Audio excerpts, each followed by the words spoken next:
Hello and welcome. I'm Phil Horne, top chef at High Fresh, and today I'm going to cook for you the beautiful Wagyu beef topside. Now the reason I'm using topside today is topside is a lot leaner. It's great for that low and slow cooking and really helps to really tenderize the meat as opposed to other parts of the animal. Now the sauce we're going to use for this beef today is an Arrabbiata sauce.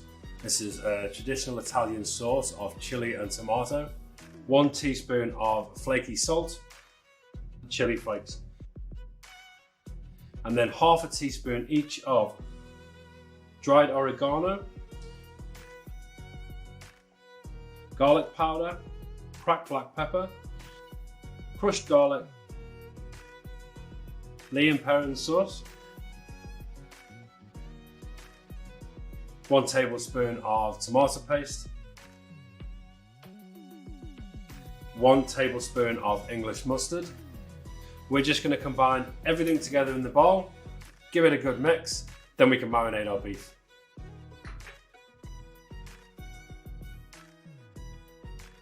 Okay, so now that we've made our sauce, all we need to do now is rub it around the meat. We're going to marinate it, leave it for maybe about 12 hours. You can leave it for 1 hour and cook, but it's really best if you leave it for at least 12.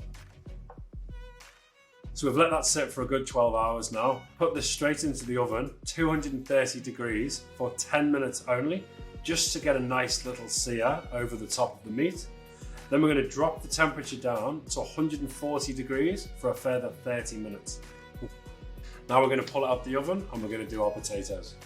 So just before we do our potatoes, we're just going to finally put our beef, wrap it in tin foil for maybe about 15-20 minutes, just to let it sit for a little bit longer. We'll just set that aside and we'll do our potatoes. Now the roast potatoes have never been more simple. I've got half a kilo of baby new potatoes, and then to season and bind together with a little bit of salt and a little bit of cracked black pepper. Tablespoon of extra virgin olive oil. Okay, everything in the bowl.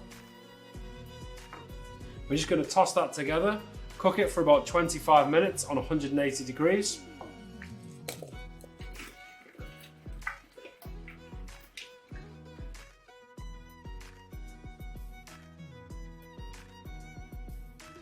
Just for the last 5 minutes, 5-6 half cherry tomatoes. Throw that in right at the very end, warm through, and then we'll plate. Okay, so that's 25 minutes in total. Our tomatoes have been in for 5 minutes. It's time to plate. So this really is a great meal, 2 to 3 people you can put together in under an hour. So as always, we slice against the grain, okay? The reason for this, just as a reminder, is just that it breaks down the fibers and the muscles. It just makes it a lot easier for us to chew. Why not give it a try?